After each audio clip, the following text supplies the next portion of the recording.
What are we doing today, Jacob? We are finally reviewing The Mandalorian. We took our damn time trying to get there, didn't we? Yeah, we've been putting this video off for months. Welcome to NerdOut.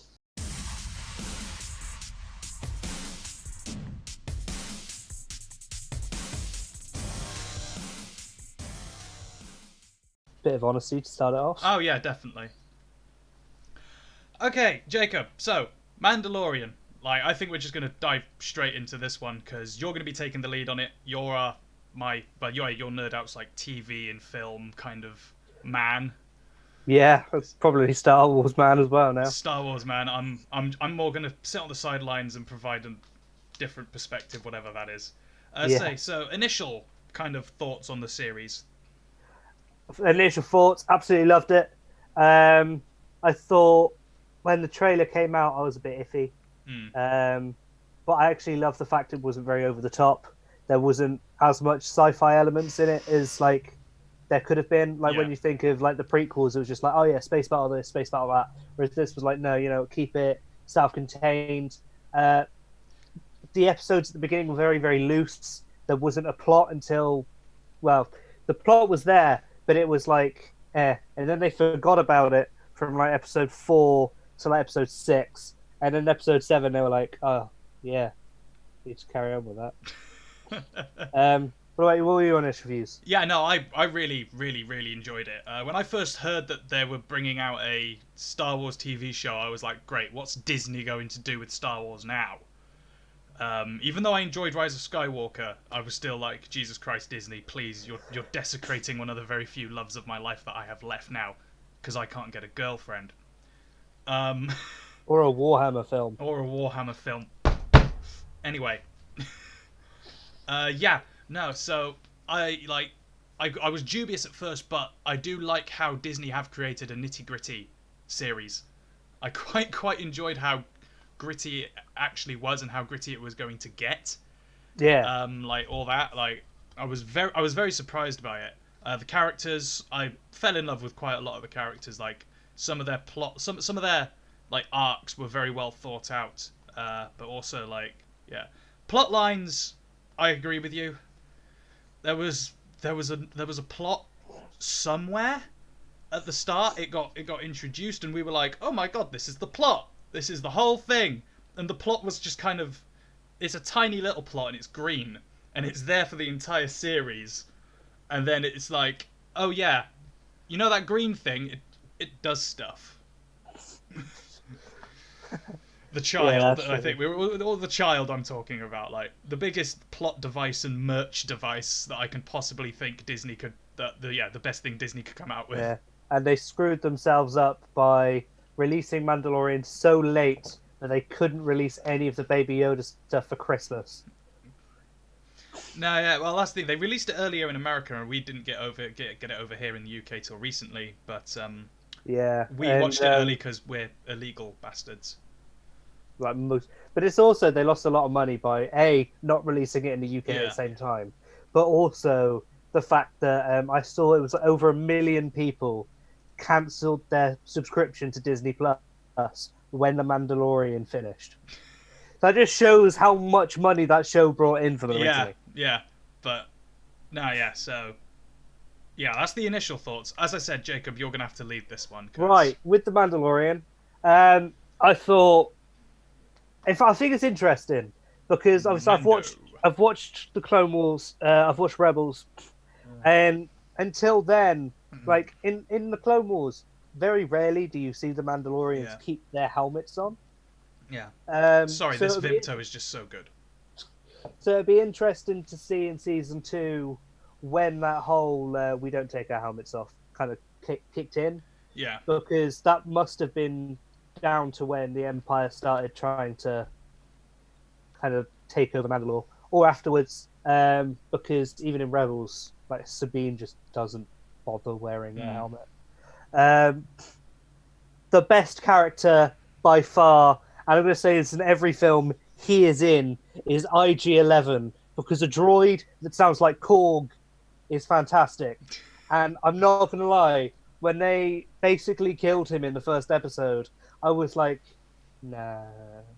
You don't do this to Taika Waititi.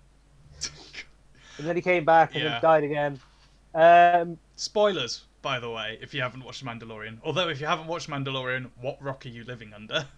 Actually, that's a good point. The last episode hasn't come out in the UK yet, so in their eyes, he's still alive. But other And we've than just that, screwed their entire watching experience. banter. Other than that, I really liked the way they went back to the way they did the originals with the costumes. Yeah.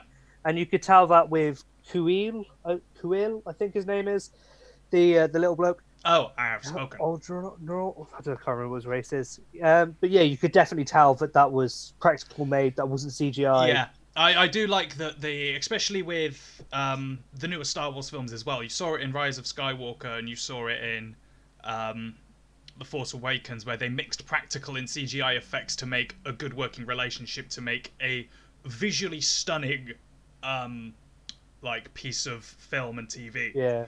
And that's what I liked love about The how Mandalorian, and especially with, as I said, with the nitty gritty Yeah. mixed in there. It was. I love how we're completely blanking out The Last Jedi. Oh god, you got. Yeah, let's ignore that. Yeah, I thought the characters. My biggest thing, and I really hope, like, they actually go into more detail with this character in season 2, was the armorer for the Mandalorian. Yes, she was awesome. She was incredible. The style of her helmet as well, like this mixture of Mandalorian, Spartan, and Viking, was like, I like the minute you looked at her and the way she was and how she holds the Mandalorian creed, and she is the visual embodiment of what the Mandalorians stand for. Yeah. And I do like the whole thing of the Beskar being used as payment. Whereas other people see riches, the Mandalorians see things for their what do they call them? Fledglings, younglings? Younglings. Yeah, no, they don't call them the younglings. They call them something else. I think it is fledgling. Something like that. But I do like. Oh yes, it is fledgling. Her outlook on, even though it's Imperial stamped, and it was brought from the Scourging of Mandalore. She sees it as an opportunity for Beskar to be back in Mandalorian hands, and I think her character like development and how she is throughout the series, whenever you see her, I think she's a really awesome character, and she's badass in the final episode. With a hammer and tongs, she whoops Stormtrooper butt. Yeah, but to be fair, as we've seen, it's not exactly difficult to defeat a Stormtrooper. No. Just stand in the way of their gun, and you'll basically be fine. I thought the character of Grief, the head of the Bounty Hunters Guild. Yes. I liked his role, and I thought they chose a perfect actor for it. But it was the whole. It's the thing with those middle episodes, where they're like, Baby Yoda's around, so we don't need to worry about the plot. We just forget that he's being chased. Yeah, like I said, there's this plot device that's there constantly, but nothing's being done about it. But it's like the one episode where they had to fight against the Walker. That was the third episode, wasn't it? I want to say, third or fourth. Yeah. When that sniper turns up to try and attack Baby Yoda right at the end, and it's kind of like that thing. We're just like, oh yeah, plot. Someone's going to try and kill him. Yeah. Just because, and it's one of those. However, can we just admit, Cara Dune? Is that the Rebel Shock Trooper? Yes. She is Holy awesome. Crap! When I saw the actress in Deadpool, I was like, she looks cool, but I don't find her hot or sexy. I don't know. I see her as Cara Dune, and I'm immediately attracted to this woman. I was not coming at it from that standpoint. I'll be truly honest. Okay, no, but character-wise, she's a really good character. Yeah, and going back to her in Deadpool, I did think in Deadpool, because of the role she had, I was like, you're not that great an actress. I'll be truly honest. Yeah. Whereas in this, she kind of was able to flourish and be herself. Yeah. I'm looking forward to seeing like the teamwork she has with the Mandalorian kind of build up. Yeah. And I think Pedro Pascal as the Mandalorian, awesome. fantastic. absolutely awesome. He gets Yeah. he gets told in Game of Thrones to wear a bloody helmet and dies because he doesn't. And now he won't take it off. Apart from in front of the IG-11. Yeah, but come on, Taika Waititi. He could Yeah. talk to me and I'd be like, I will do whatever you say. Not like that. Okay, Jacob, I think we know which way you're inclined. Did you see a droid? It's like, hey man, my name's IG-11. But yeah, I think as well when they were in space, I thought because it was that whole country and western feel, you didn't ever really feel like you were truly watching a sci-fi. No, yeah. Which I actually really enjoyed. But you still felt you were watching Star Wars. Yeah, and I think it took you back to the originals where everything was dirty, gritty. Yeah. When you go to Mos Eisley, whereas in the prequels everything's just a little clean. Yeah. And it's that thing that I like about Rebels as well because they do it fantastically. And I think the good thing about season 2 is we're set to build up that whole background of the Mandalorians and what happened after the Scourge of Mandalore, and how the hell Moff Gideon got the Darksaber, which I'm really interested in. I don't know what the make. I can't remember what sound it makes. Yeah, I think we're gonna have to put this in this video because it is just amazing. Okay, and cue Darksaber sound now.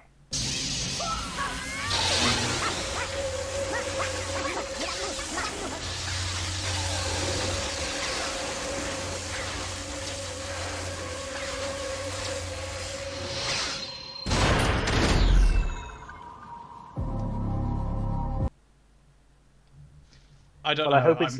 I hope it's less disappointing than what that was because I was just there like, there is no sound.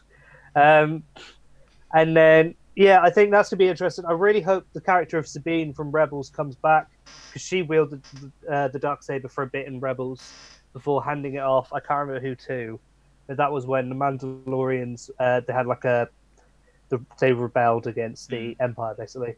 But like yeah, the fact that it links the Mandalorian so well to Rebels and Clone Wars because the Darksaber has gone through all three. Yeah. It also kind of adds in a bit of Darth Maul because he held the Darksaber for a long time as well. So it'd be interesting. And the fact Ahsoka's coming back, I'm interested to see how she's going to look in live action. Yeah, no, that would be interesting. I think they do, especially with how they're using practical and like visual effects now. Well, it's because like marrying them together to make a really good. I think they could do Ahsoka quite well. Well, it's because I've been rewatching the films and the prequels where they actually had someone of her species on it was just over the top makeup basically. But because Ahsoka is one of my favorite Star Wars characters ever. And the way she leaves the Jedi Order is incredible, and then comes back with 2 white lightsabers. You're just like, but yeah, I'm interested to see how that's going to work. I think season 2's got a lot of questions to ask, like Baby Yoda. Is he a clone of Yoda? Are they just trying to clone him? What species is Yoda? We still don't know. Isn't he a sentient fungus? No, George Lucas. That was a joke. Was it? That was a joke. Go show I can do my research into Star Wars, doesn't it? No, yeah, George Lucas said that as a joke, but he's also said that he will never reveal what species Baby Yoda is. All we know about Baby Yoda is he comes from a far out galaxy, so like beyond the Outer Rim, and that when he came to the known galaxy, he came with a human. So humans also live on his planet. Okay. That is all we know. Genetically manufactured super soldier that's 5 foot short and lives forever. Well, apparently the reason why Yoda's never told anyone where he even comes from is because apparently they're a very peaceful race, but they are all force sensitive. Yeah. So it would make sense, but then you kind of want to wonder how this one got here, especially as it is 50 years old. But I'm looking forward to it. I think we can all say that even if you haven't watched it, we've all fallen in love with Baby Yoda. Yeah, I've fallen in love with The Mandalorian. Fallen in love with The Mandalorian. I think the whole show is fantastic. And the fact they didn't do a Boba Fett thing actually made me kind of happy. It works well. Even when they went to Tatooine, because when they went to Tatooine, no mention of Fett at all, no mention of the Fett, and it works really well because I don't think the Fett would have fit into this all realistically. No, I think the difference is the Mandalorian, because he is because of his nature, he has mercy. He is doing it for the money, but also has emotions and feelings. Whereas Boba Fett kind of had that taken out of him, and just there's no mercy there. Just straight up, I'm going to kill you. Yeah. I'm going to say 14 lines. I'll kill a few people, and then I'll die. Or did he? But apparently, he does show up in The Mandalorian. Some people have stated. Right. If you, it's very, very dark, but when you go underground and you see all of the Mandalorians, apparently there is a Mandalorian that fits Boba Fett's color scheme entirely, and also has the bullet mark on his helmet where Boba Fett had one. Okay, so could the Fett be a reformed member of the Mandalorians now? It could even be someone has Boba Fett's armor. We don't know. I'm expecting Boba Fett to kind of get a reference. Maybe the Forge Master, Forge Mistress. Maybe she found his armor and repurposed it. Yeah, well, that's the thing. I think they've opened it because they still want to do a Boba Fett film. Yeah, they still want the Fett to be involved somehow because he is. Let's be honest. Even though classified as a pretty useless character at times in the Star Wars series, he has been an iconic character for a lot of the Star Wars fandom. Yeah, I think Boba Fett is the coolest looking character we've ever had in Star Wars. Doesn't do a lot. I think has a very tragic backstory. Watching him grow in Clone Wars is quite interesting. Yeah. But I think it'd be nice to see him show up. That'd be my big thing for season 2. I think. Yeah. Other than basically everything's peachy, just make sure you go along a continuous plot on it, really. Yeah, I think that's something we can. Yeah, I think it's one of those things. I don't mind shows that are just like, we have no plot. We're going to be honest. Every episode is different. Yeah. But if you're going to do that, stick with it. Rather than just be like, oh yeah, Moff Gideon's a bad guy and he's actually the big bad, even though we have made no reference to him at all. We know that the client, as Werner's character was known, had a boss. That was it. But then by episode 4, you forgot that the client existed. You forgot about that doctor. You forgot about all of them. So you're just like, it doesn't matter anymore. Yeah. I also want to see more of the Death Troopers.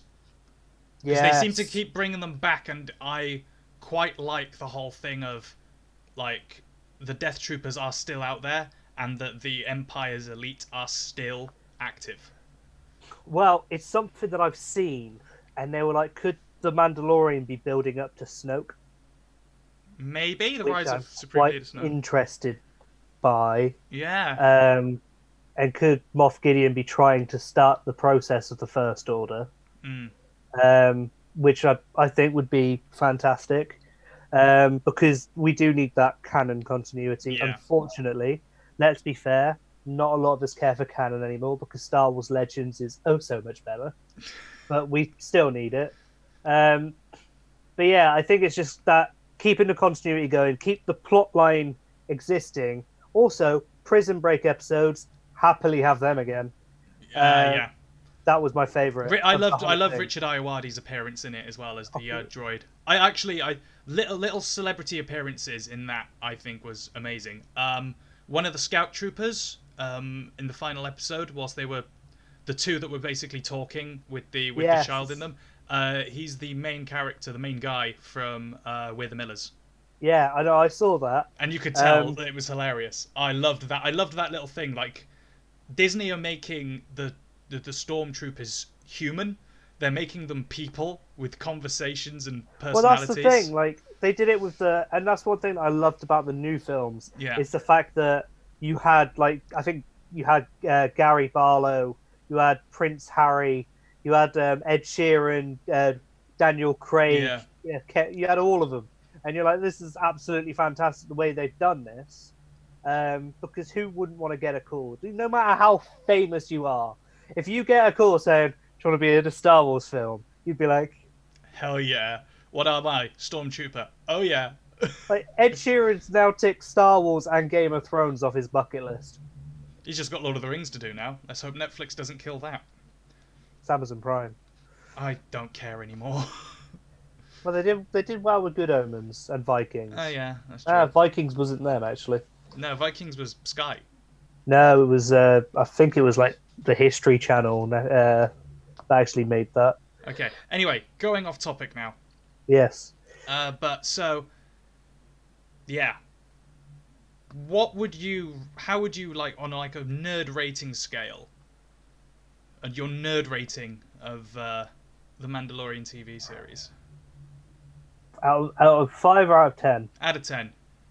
It's got to be out of 10. I'd say 8.5/9. Simply because my biggest complaint was when the plot was just like gone. Other than that, loved it. I was heavily invested in that. Yeah. What about you? So yours is. I'm going to say yours is 8.5. Yeah, that's fine. Because mine is 8. I like round numbers, so that's why I went for 8. But it's not quite a finished product. There's a lot of places they can go with it, especially now that they have a plot. Let's hope they continue with it.